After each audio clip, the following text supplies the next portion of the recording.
OK，又有新的移民项目了。今天和大家聊一下即将上线的 RCIC， 或者我们叫做RCIP。这个呢其实就是之前的 RNIP 项目的一个试点，变成了永久项目，叫做 Rural Community Immigration Class。它既然是一个 class 呢，就会长期存在于加拿大移民系统里面以后，RCIC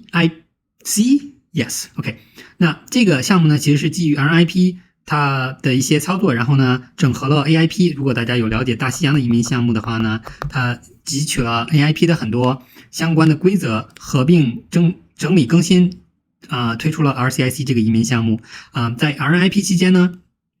加拿大指定了一些社区，包括安大略省的、曼尼托巴的，还有BC 的萨省的以及阿尔伯塔省的一些社区，让他们这些社区呢来提名申请人，来办理永久居民。所以呢，新的 RCIC 呢也是基于社区为主的一个移民项目，而且这些社区呢普遍都会远离比较人口密集的大城市。但是和以往不同的地方在于呢 ，RCIC 也就是说这个永久立项的项目里边呢，有了一个新的参与申请审批的部门，叫做 EDO， 就是 Economic Development Organization。每一个社区呢都会有一个自己的负责审批的 EDO， 也就是本地的经济发展机构。EDO 主要负责的工作呢，就是有3个职责。第一个呢，就是设定本社区需要的岗位，就是优先申请的 NOC。这些每年的3月31号呢，他们必须要整理出来一个就是本社区想要的移民的岗位。第二个工作呢，就是和 AIP 一样的，就是他们会评估雇主的资质，然后呢，给符合条件的雇主呢发一个 designation。有了 designation 呢，雇主呢才能够去提供 job offer， 也就是下面那一步的 job offer， 然后呢去担保海外的申請人。第3步呢 ，EDO 呢就是它的第3个职责呢，就是审批这些雇主提交的 job offer， 然后呢来签发 certificate of recommendation。这个通常是半年有效期的一个 recommendation。有了这个 recommendation 的背书呢，申请人才能够申请永久居民。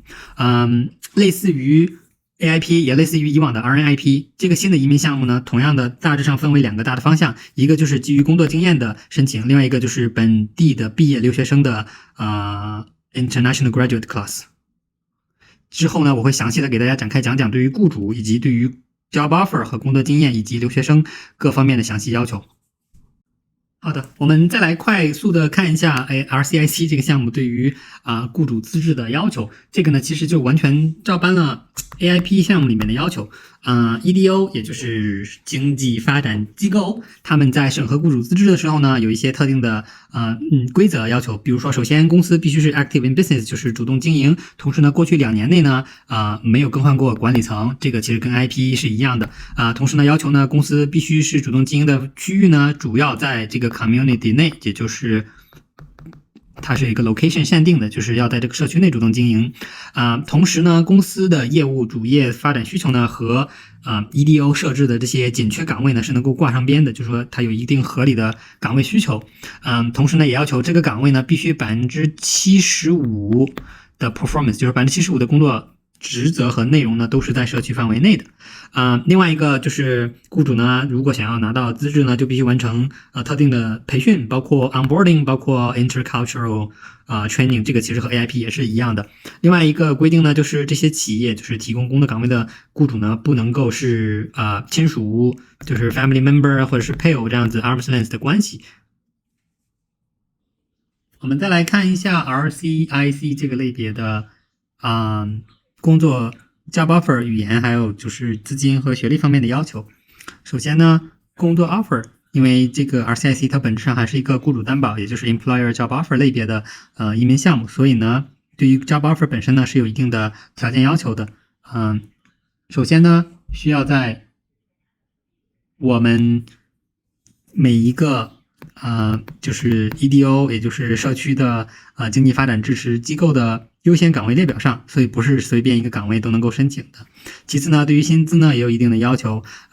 这个取决于不同的社区，可能是需要在满足 Job Bank 或者满足社区 EDO 设定的工资的最低标准。同时呢 ，job offer 本身呢也是要是一个全职的 full time 工作，以及呢雇主本身呢首先要先获得 designation 的资质，所以说这个其实和 AIP 也是很像的。语言这一块呢，它分的比较细，如果是从事Tier 0到1的 job offer， 这个是跟着 job offer 来决定的。如果是 Tier 0到1的 job offer 呢，需要达到语言的 CLB 6如果是 Tier 2或者 Tier 3的，就是 Tier 3的这些工作呢，需要达到 CLB 5。如果是 Tier 4或者 Tier 5这种技能等级比较低的工作岗位呢，语言只需要达到 CLB 4。学历这一块呢，联邦的项目要求呢是至少需要达到加拿大等校的高中学历。但是呢，当然也可能取决于每一个社区自己的要求，它可能会有变动。然后呢，或者是类似于学历参与打分，这个也都是要等具体的社区的申请规则发布以后才能知道的。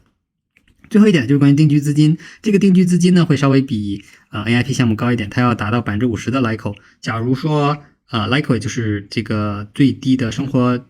资金取决于家庭人数。假如说一个申请人他可能需要25000的 LICO 的话呢，那申请这个 AIP 项目呢，他就只需要 50%， 就是一半。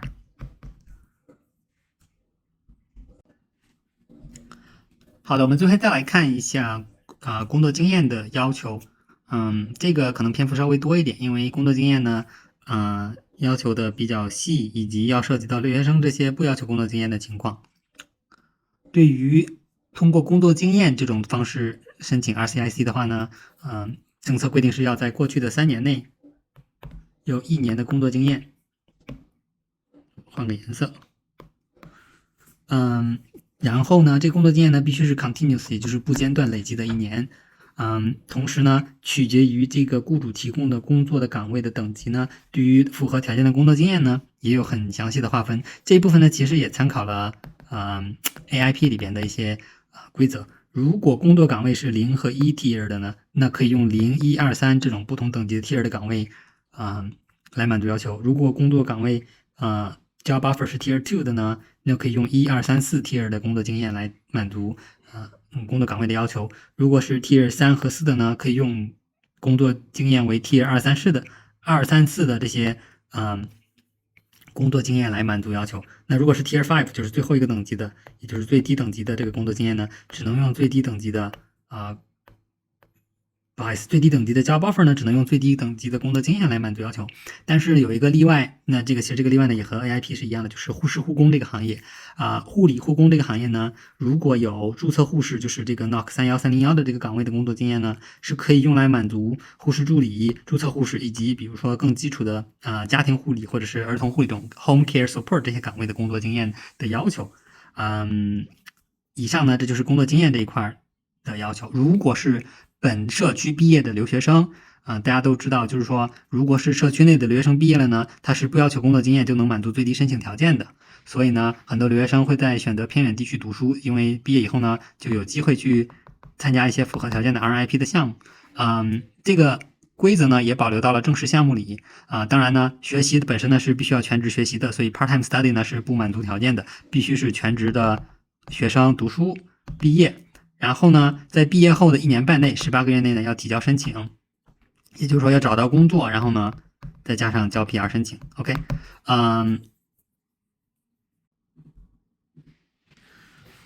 同时对于留学生在学习期间居住社区的时间呢也有限制要求，这个呢其实和 AIP 呢也是比较相似的。如果学习长度呢是2年或以上的项目呢，要在毕业前的就是拿到学位证书前的24个月呢，要住至少16个月。如果是学习项目长度低于24个月，比较短的那些项目，比如说1年半16个月的 Master 或者是一些 PhD 项目那这些呢需要在学习期间所有的时间都居住在社区内。这个呢是申请人需要注意的一点。